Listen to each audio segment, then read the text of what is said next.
If you've played old school Runescape before, you may know that the vast majority of the NPCs you meet are fans of consuming alcohol. Across every region, you can find several establishments built for the sole purpose of serving precious alcohol to its citizens called bars, and I'm here to find the best bar in all of Gielinor. Today, we're going to explore the bars in the Kandarin region, in which we have 5 to visit. But what are the qualifications that make a great bar? I've broken it down into a simple scoring system based on a few key aspects.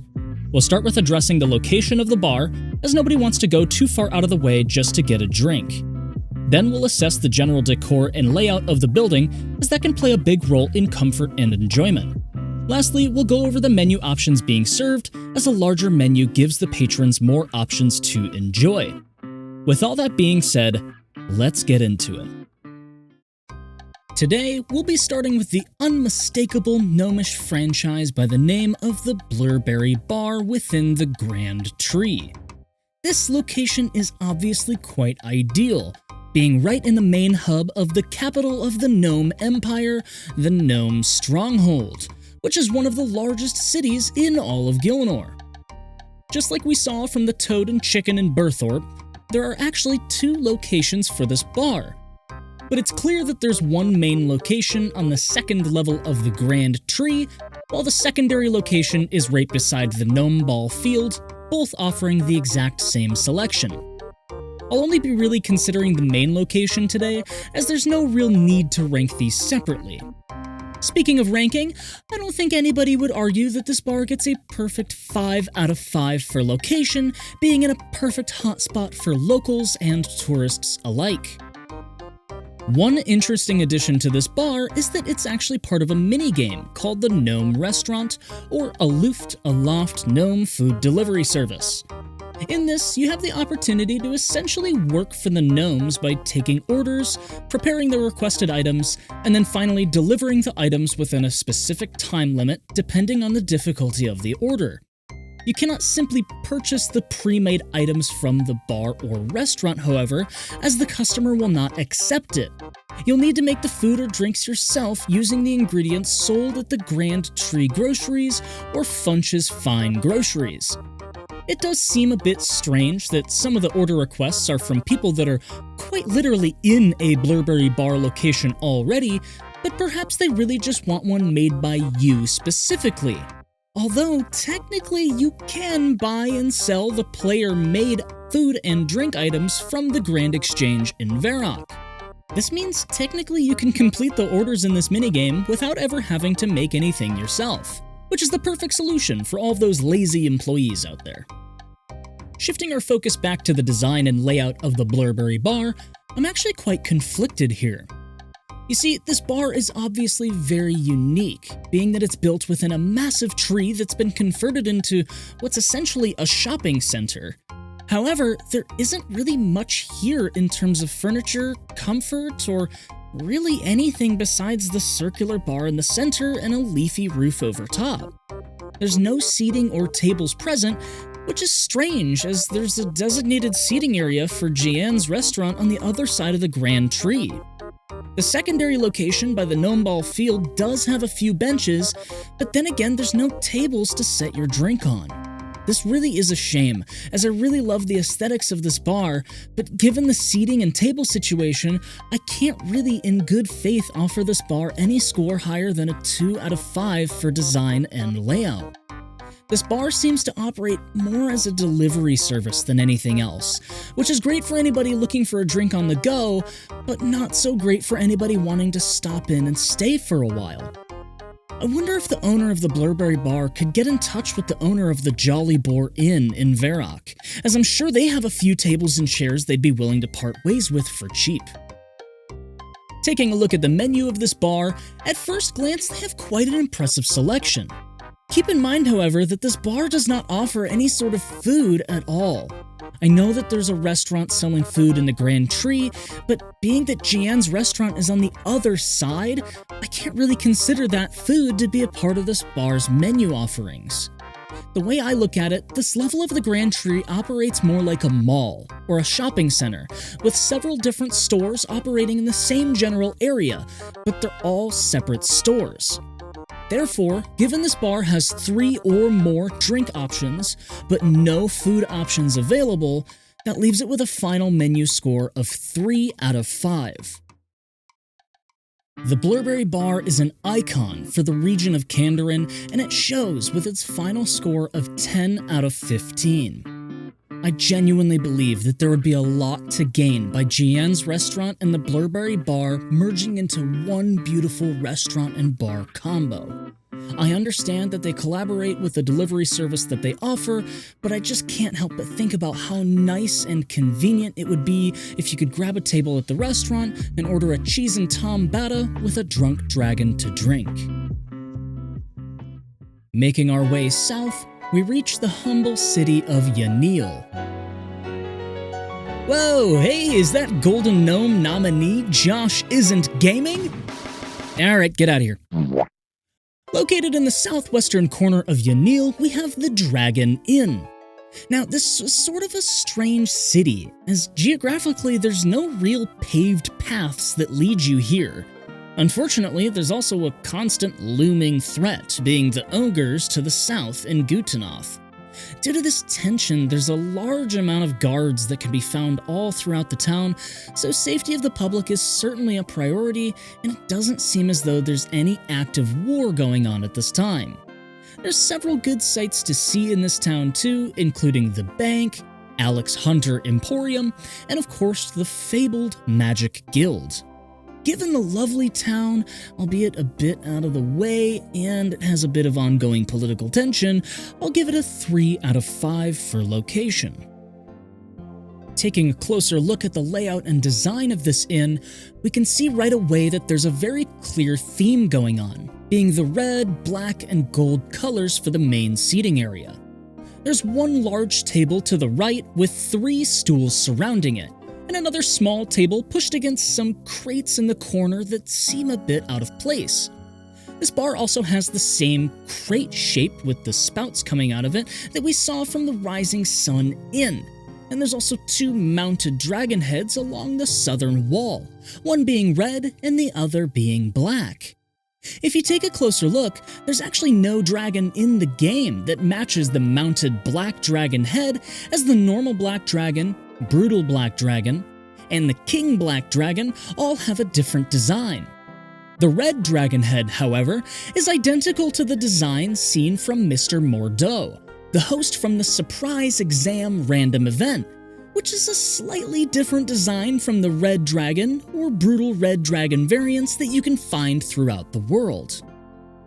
Moving upstairs, we see some decent lodging up here, with a couple beds, end tables, and a hat rack. The colors up here don't match the theme downstairs, unfortunately, but overall it is a very modest yet welcome addition up here. Overall, the design here is quite nice, with a consistent color theme in the main seating area, matching unique decorations on the wall which give the bar its unique identity, and some fairly reasonable lodging upstairs. I do wonder why there's some loose barrels and a table sitting in the corner of the main seating area, and I do wish the styling stayed consistent upstairs. But I think it's more than fair to give this bar a 4 out of 5 for design and layout. The menu offerings available at the Dragon Inn are a bit different compared to what we've been seeing so far, as they have 3 different types of beer, being the cheap basic beer that we always see, Dragon Bitter, and Greenman's Ale. Now, I can obviously understand why Dragon Bitter is served here given the bar's name, but I do wonder where the Greenman's Ale comes from.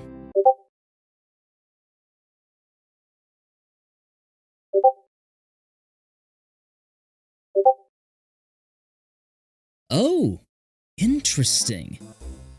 See if I can find some more information on this.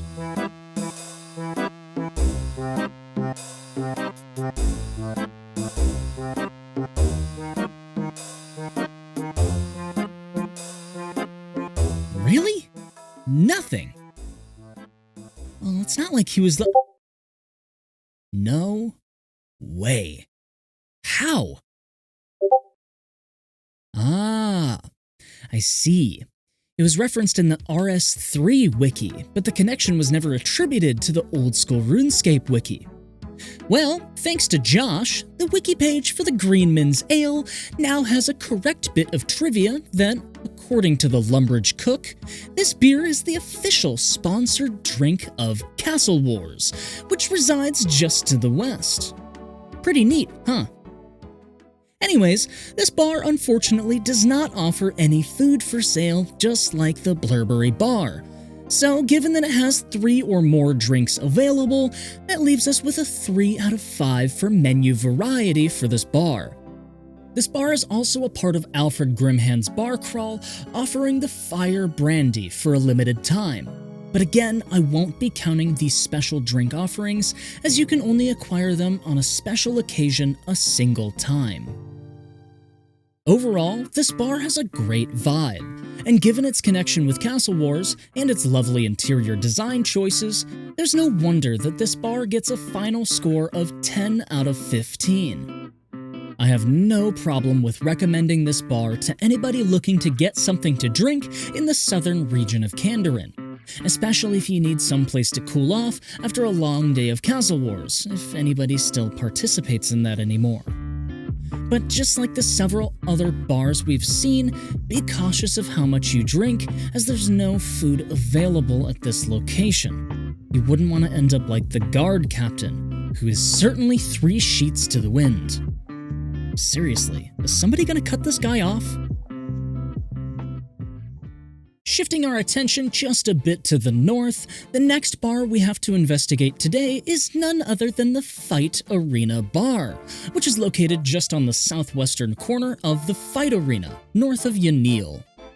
This location is a bit strange, as its purpose is to essentially serve the spectators and guards of the Fight Arena, which in 2025 is a very, very small customer base. Therefore, this location is pretty far out of the way for anybody that isn't specifically here for the Fight Arena. The area is pretty rough, surrounded by dead trees, a broken cart, empty liquor bottles, and several guards who are highly interested in taking your life. It's a shame, really, being that there's so much prime real estate here that's taken up by such a large, depressing area that's only really accessible one time for a quest. And of course, that leaves the bar for this arena getting a well-deserved 1 out of 5 for location, leaving the single point because it is technically the closest bar to Port Khazard, but given the safety concerns from the disgruntled guards, I think you're honestly better off sailing to Port Sarum and grabbing a drink at the Rusty Anchor Inn, as at least nobody there is gonna try and kill you. The overall layout and styling that we can see here is honestly quite decent, considering the surrounding area. In the seating area, we have 5 large wooden tables accompanied with 10 chairs, 2 animal pelt rugs, a fireplace at the north wall, a grandfather clock to the west, and 3 mounted bullheads on the southern wall behind the actual bar. There isn't anything necessarily special or eye-catching here, just a well-equipped bar with more than enough seating available. Taking a look at the exterior, it is a plain gray brick building with a red roof, not too different from the exterior styling from the Toad and Chicken found in Berthorpe. Although there are a couple of wooden benches along the eastern wall facing the fight arena, likely for any customers looking to watch any of the fighting with an ice-cold drink in hand. Overall, I think this is an average-looking place, and I'm comfortable with giving it a 3 out of 5 for design and layout, leaving off a couple of points for having no color theming or really any unique styling at all. Finally, moving on to the menu selection here, this is a bit unique as it's the only bar in the entirety of Gielinor that serves the Kali Brew, which according to the Khazard barman is quite the stiff drink, as he recommends laying down before drinking it so you have less distance to collapse. To the benefit of your health, however, there's no option for your player to actually drink it, as its only purpose is to be given to a Khazard guard during the Fight Arena quest. Of course, just like most other bars in the world, the Fight Arena bar also serves the cheap generic bar of Gielinor.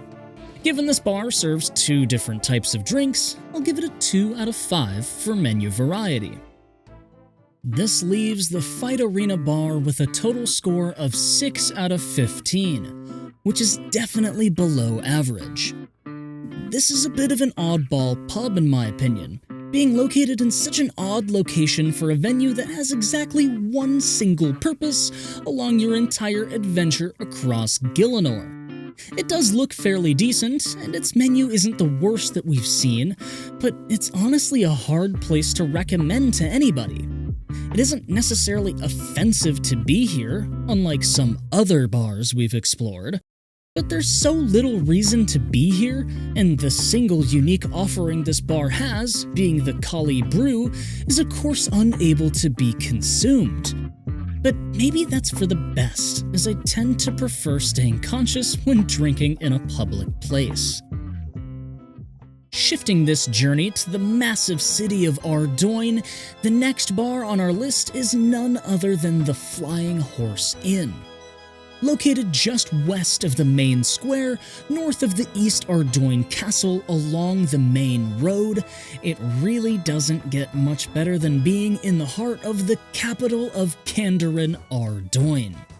This city does have an intriguing political situation, however, as it is clearly divided into an eastern and western section separated by a large stone wall. This was done to split the reign of the capital city between the former King Ulthus's two sons, Tyrus and Lathus, after his untimely death in a hunting accident in the year 136. During Tyrus's rule over West Ardoyne, he discovered the Underground Pass, a path to the Elven lands, and chose to explore further, abandoning his responsibilities as king. Due to his absence, West Ardoyne declined rapidly, and mourners started to appear within the city, claiming that Tyrus had brought back a horrible plague and that the citizens of West Ardoyne are to be contained and quarantined. In reality, the mourners are actually an elvish group known as the Prifddinas Death Guard, and they have been poisoning the city's food supply to make people sick. When the people would become sick, the Death Guard would take them away, claiming to heal the sick, but would actually be forced into slave labor, mining and searching for the Temple of Light, where they would likely die to the dark beasts or just by being overworked. Luckily, the eastern section of Ardoyne has seen nothing but growth in this time, although their King Lathus was unfortunately in on the deception, keeping up the hoax in aid of the elves. Political corruption and manipulation aside, the Flying Horse Inn gets a perfect 5 out of 5, and thankfully there's actually no risk of a plague to be had anywhere nearby. Taking a look at the design and layout of this bar, well, it's a bit chaotic, to say the least. In the main seating area, there are 3 small wooden tables, with no chairs associated with them, 2 rocking chairs pointing out of the eastern-facing bay window, 2 red and gold bar stools, and red and gold rugs across the hardwood flooring. For whatever reason, there's also no access behind the bar, and not even the bartender can get back there. Moving upstairs, you would expect to see only lodging, but in reality, there's multiple strange rooms up here that have no reason to exist. For example, the room to the south of the stairs has 2 tables, 4 stools, and a full bow cabinet and a full sword cabinet. Why would a bar require a weapons storage room, let alone a storage room with tables and seating? Although, considering this whole city is built upon the idea of corruption, I wouldn't be surprised if these tactics are being displayed by the people of the city as well. Moving west, there's a tiny room with a single stool in it for some reason, and then to the west of that, there's another tiny room with absolutely nothing inside. Finally, there's a bedroom here with a queen-sized red and white bed and an end table and some stairs leading to the other section of this building's ground floor. Making our way back down, there are a couple more tables and chairs, some drawers, and oh, what's this? Looks like there's a ladder going down to some sort of basement here. Let's go down and take a look. Oh my god, you've got to be kidding me. How many rat pits are in this game? Why are they so obsessed obsessed with rip. The Flying Horse Inn gets a 2 out of 5 for design and layout. This place sucks. Next, we'll take a look at the menu variety for the Flying Horse Inn, and unfortunately there's not much to look at here. Just the cheap generic beer found all across Gielinor that we all know and love, and nothing more. A clear 1 out of 5 for menu variety for this bar. Wrapping up with this Arduinian establishment, the Flying Horse Inn receives a grand total score of 8 out of 15, which is right around the middle of the road.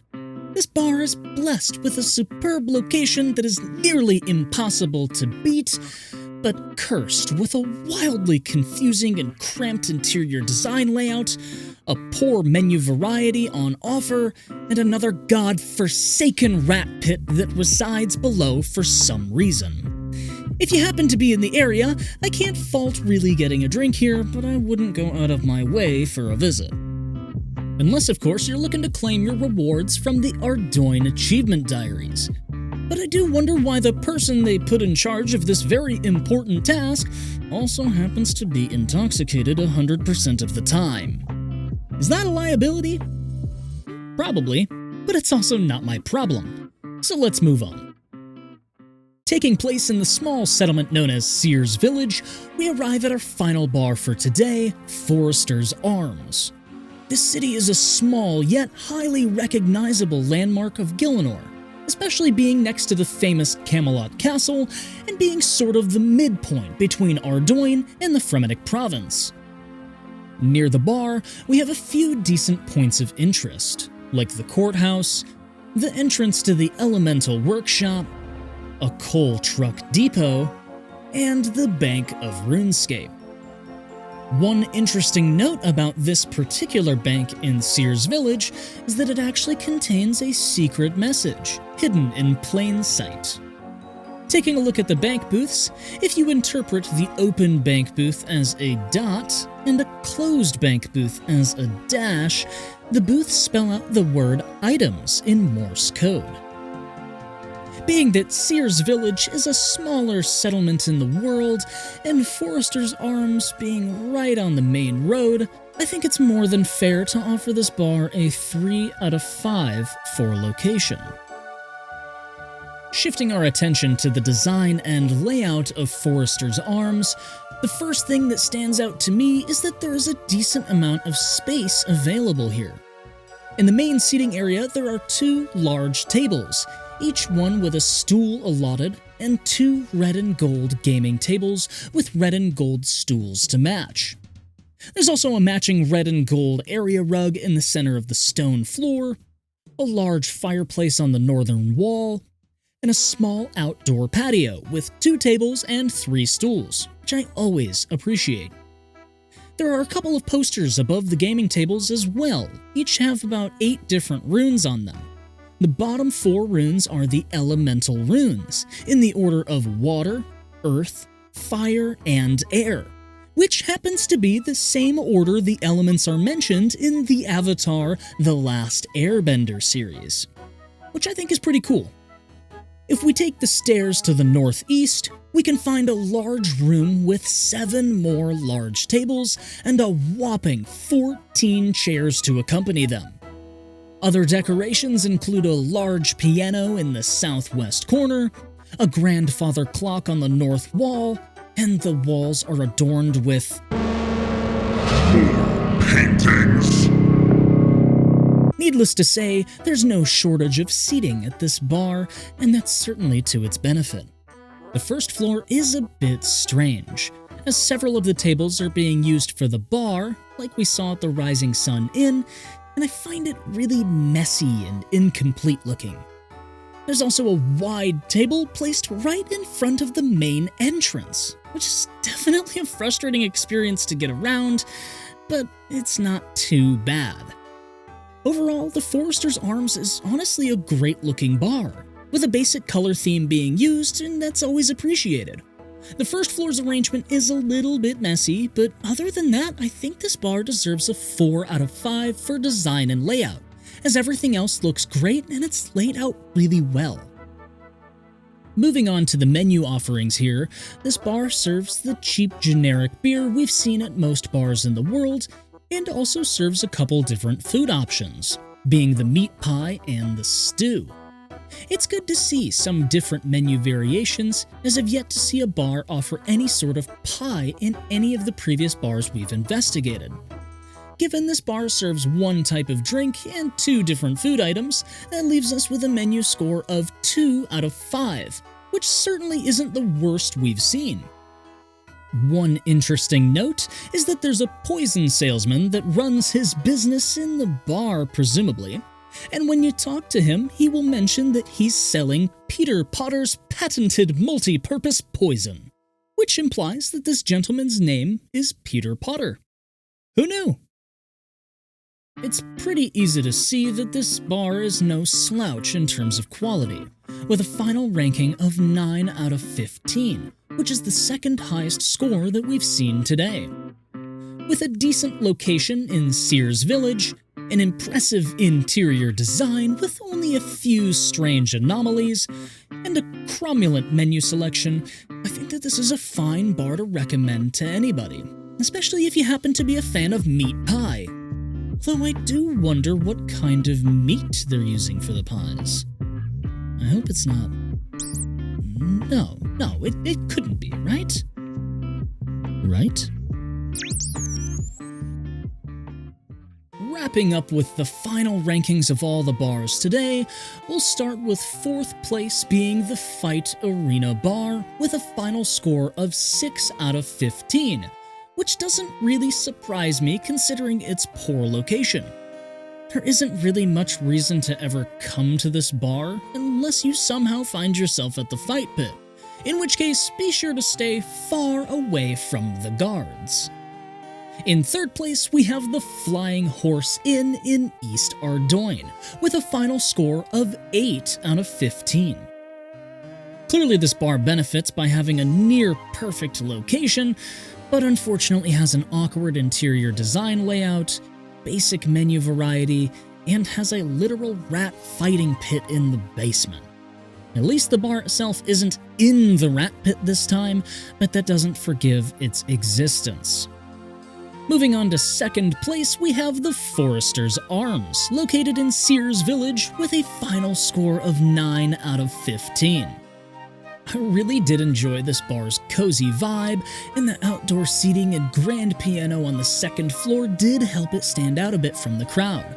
Unfortunately, it's held back by a lackluster menu variety, having a weirdly cluttered main seating area, and being in a bit of a smaller town. Finally, in 1st place, we have our first tie, being the Blurberry Bar in the Grand Tree and the Dragon Inn in Gielinor. The Blurberry Bar is a very unique place, especially considering its menu offers a much wider variety of beverages that we normally see. Unfortunately, it's still held back by having 0 food options and also having absolutely 0 seating available for any patrons in the main location and very sparse seating in its tertiary location, which is really only there for anybody playing Gnome Ball anyways. As for the Dragon Inn, we see a similar story when it comes to menu variety, as this bar offers some drinks we have yet to see, including the official sponsored drink of Castle Wars, but again it falls short in having no food options available. Its design is significantly better than the Blurberry Bar in my opinion, but the location in Gielinor holds it back just enough to make it an even match to the gnomish competitor. So what bar would I choose? If I'm being honest, I think I'm a bit more impressed with the overall feel of the Dragon Inn, but it's really hard to discount the unique menu available at the Blurberry Bar. Let me know which bar you prefer in the comments section below, but considering the community poll I sent out, I think I can already guess what the general consensus is gonna be. I would like to add a unique honorable mention here at the very end, as it's not technically a bar, but it is another location that beer can be purchased in the Kandarin region, and that would be from Russolo the Wandering Merchant, just south of the Backstorian Falls on the eastern side of River Doyne. This merchant offers a wide variety of items with seemingly little rhyme or reason, one of which includes the official beer of Castle Wars, the Greenman's Ale. I'm not too sure where he even stores this beer, let alone any of his other available stock, but just in case you happen to be in the area and feel a bit parched, Rizzolo is the way to go in a pinch. Just don't tell Peter Potter in the Forester's Arms that he has competition, as it looks like there's another poison salesman on the block. And that's it. Next, we'll explore the bars in the Mauritania region. Another step in our quest to find the best bar in all of Gielinor. Thank you so much for watching. If you liked the video, please consider liking and subscribing to get notified when I make more content. I would also like to mention that if you're interested in supporting me and my future content creation even further, I have now opened up channel memberships with 3 available tiers to choose from. This is the part of the video where I'd list any names of my Legend and Bob subscribers, but I don't have any quite yet.